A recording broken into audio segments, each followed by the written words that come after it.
सरोज, क्या हुआ? आज चेहरा मुरझाया हुआ लग रहा है तुम्हारा। तबीयत ठीक नहीं है क्या? हाँ, थोड़ा छाती में दर्द सा महसूस हो रहा है। लगता है एसिडिटी का दर्द सीने तक पहुंच गया है। जरा एक गिलास पानी और एसिडिटी की गोली तो देना मुझे।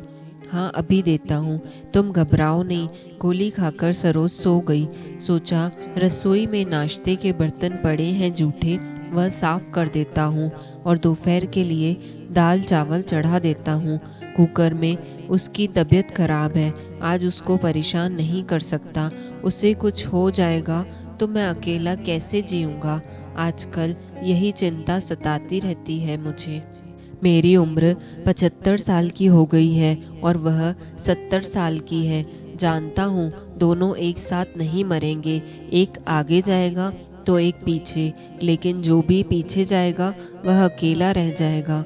हमेशा यही सोचता हूँ, अगर मैं गया पहले तो वह कैसे रहेगी अकेली मेरे बिना, और वह गई तो मैं कैसे रहूँगा उसके बिना। शादी के इतने साल एक दूसरे के साथ रहने के बाद इतनी आदत हो जाती है एक दूसरे की, दोनों का अस्तित्व एक सा हो जाता है, जैसे अपना ही शरीर का हिस्सा हो। लड़ाई झगड़े नोक झोंक तो चलती रहती है उम्र भर, लेकिन इसका अर्थ यह नहीं कि शादी में प्यार नहीं है। मैं उससे बहुत प्यार करता हूँ और उसके बिना अकेले जीने की कल्पना मात्र से ही मेरी रूह कांपने लगती है।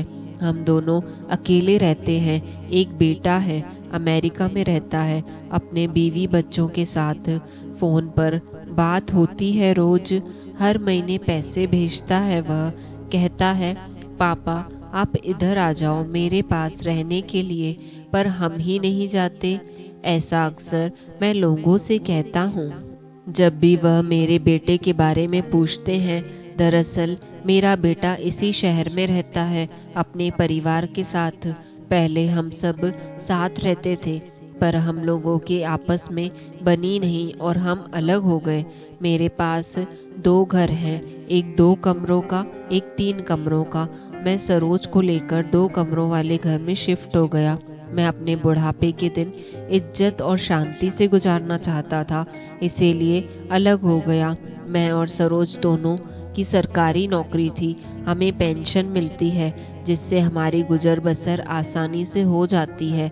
अपनी मर्जी से आज़ादी से जीते हैं, शान से। उसके पैसों पर निर्भर नहीं हैं हम। अरे सरोज उठ गई, देखता हूँ कैसी है वह।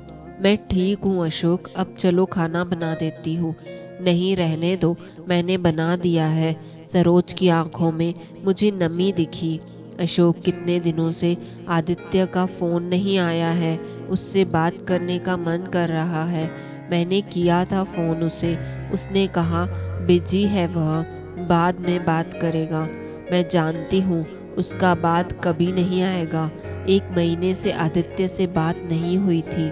हमें सिर्फ वक्त चाहिए था अपने बेटे से, बस दिन में एक बार फोन करके हालचाल ही पूछ ले, कैसे हो आप दोनों? किसी चीज की जरूरत तो नहीं?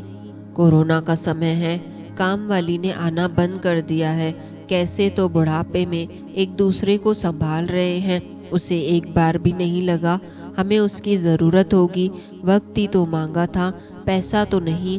सरोज रो मत, तबीयत खराब हो जाएगी। चल खाना खाते हैं। रात को अचानक सरोज की छाती में दर्द हुआ और उसकी सांसें उखड़ने लगी। इस बार एसिडिटी का दर्द नहीं था। मैंने आदित्य को फोन मिलाया, उसने उठाया नहीं। पड़ोसियों का दरवाजा खटखटाया तो उन्होंने खोला नहीं। मेरे घबराहट के मारे पसीने छूट रहे थे और आंखों से आंसू बह रहे थे। ज्यादा सोचने का वक्त नहीं था। मैंने मास्क पहना, सैनिटाइजर लिया और जैसे तैसे सरोज को कार में बिठाया और हॉस्पिटल ले गया। कोरोना के कारण वैसे ही हॉस्पिटल का बुरा हाल था। बहुत हाथ जोड़े तब जाकर उसका इलाज शुरू हुआ।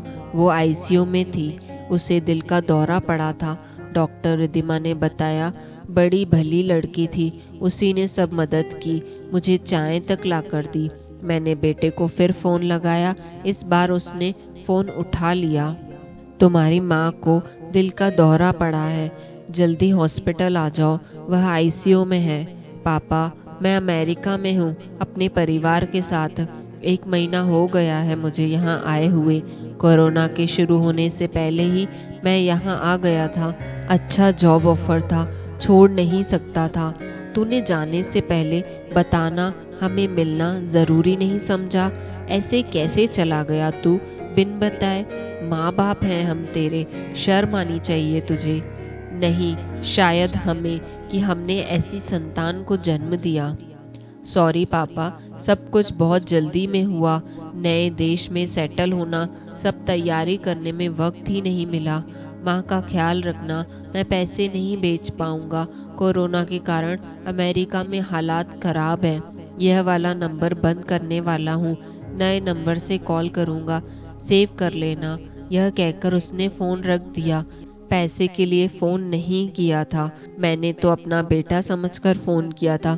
इस वक्त मैं अपने बेटे के सीने से लगकर रोना चाहता था, पर मैं अकेला था, कोई कहीं पर अपना नहीं था मेरा। पहली बार खुद को इतना अकेला और लाचार महसूस किया था।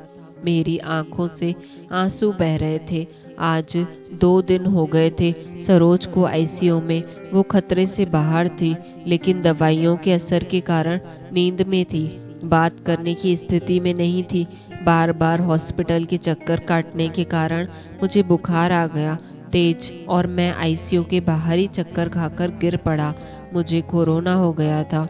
मुझे कोरोना वार्ड में भर्ती कर दिया गया। क्या हालत थी मेरी, आप समझ नहीं सकते। एक तरफ सरोज आईसीयू में और एक तरफ मैं कोरोना वार्ड में। ना मैं उससे मिल सकता था, न वह मुझसे।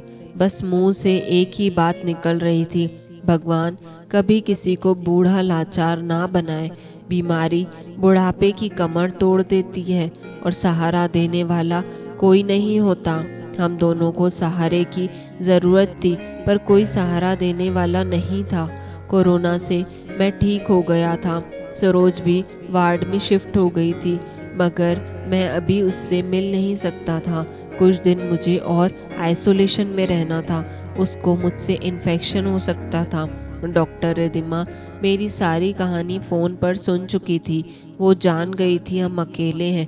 वो मेरे पास आई, चलिए अंकल आप मेरे घर चलिए, कुछ दिन रहने के लिए, आपको केयर की जरूरत है।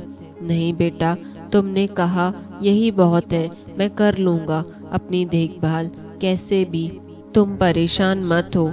परेशानी कैसी, मैं अकेली रहती हूँ। मेरे माता पिता अब इस दुनिया में नहीं है। ना जाने क्यों मुझे आप में अपने पापा की झलक दिखी। प्लीज आप ना मत करिए। डॉक्टर रिदिमा मुझे और सरोज को घर ले गई। घर पर हमारा ख्याल रखने के लिए एक नर्स रख दी। सरोज अब ठीक हो गई थी। बार बार पूछती, आदित्य को फोन मिला दो, आपने उसको बताया नहीं हमारी तबीयत के बारे में? उसे पता होता तो वह हमसे मिलने जरूर आता। मैं हंसने लगा। क्या हुआ, ऐसे क्यों हंस रहे हो? अपना खून है वो हमारा। देख लो, उसे पता चलेगा कि हमने उससे अपनी बीमारी की इतनी बड़ी बात छुपाई है तो वह कितना नाराज होगा हमसे। सरोज मेरे मना करने पर भी खुद फोन लगाने लगी। आदित्य ने फोन उठाया और कहने लगा, माँ अभी रात हो रही है, सोया हूँ मैं, सुबह उठकर बात करूँगा, और फोन काट दिया। सरोज, सुबह ही तो है, फिर उसने यह क्यों कहा? रात हो रखी है, सोया हुआ हूँ मैं। पागल हो गया है क्या यह लड़का? शायद सरोज ने देखा नहीं, यह बाहर का नंबर था। वो अमेरिका चला गया है अपने परिवार के साथ। 1 महीना हो चुका है। मैंने फोन किया था जब तुम आईसीयू में थी। सरोज हैरान थी, रो भी नहीं पा रही थी। वो मेरे गले से आकर लग गई और रोने लगी। आपने कैसे किया होगा सब कुछ अकेले? मेरी बीमारी, आपकी अपनी तबीयत, यह सोचकर ही मेरा जी घबराता है। सरोज तुम परेशान मत हो, मैंने भी उस वक्त बहुत लाचार अकेला महसूस किया था खुद को, पर तुम्हारे लिए खुद को कैसे तो संभाल लिया।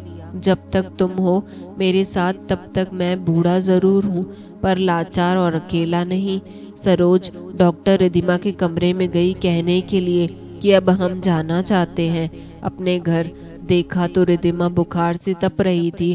अशोक और सरोज रिद्धिमा को हॉस्पिटल लेकर गए फटाफट। रिद्धिमा को कोरोना हुआ था, घर में ही आइसोलेशन में रहने के लिए बोला गया था, साथ में कुछ दवाइयां देकर घर भेज दिया था। सरोज और अशोक ने उसका बहुत ख्याल रखा।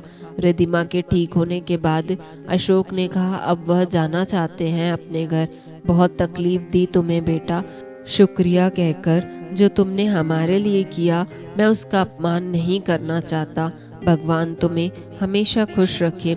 सरोज ने रिद्धिमा को गले से लगाया और रोने लगी। रिद्धिमा ने कसकर सरोज को प्यार किया और मेरी तरफ देखकर बोली, मैं माँ पापा से फिर से अलग नहीं होना चाहती, प्लीज रुक जाइए पापा प्लीज। यह सुनते ही हमारी आंखें भर आईं और हम अपनी बेटी के घर रुक गए हमेशा के लिए। तो दोस्तों, आज की कहानी में बस इतना ही। आपको हमारी आज की कहानी कैसी लगी कमेंट करके ज़रूर बताइएगा। अगर आपको कहानी पसंद आई हो तो ऐसी और कहानियों के लिए चैनल पर हमारे साथ बने रहें। और हाँ, जिन्होंने चैनल को अभी तक सब्सक्राइब नहीं किया वो जल्दी से चैनल को सब्सक्राइब कर लीजिए। मिलते हैं दोस्तों जल्दी ही अगली कहानी के साथ। तब तक के लिए आपसे विदा लेते हैं। धन्यवाद।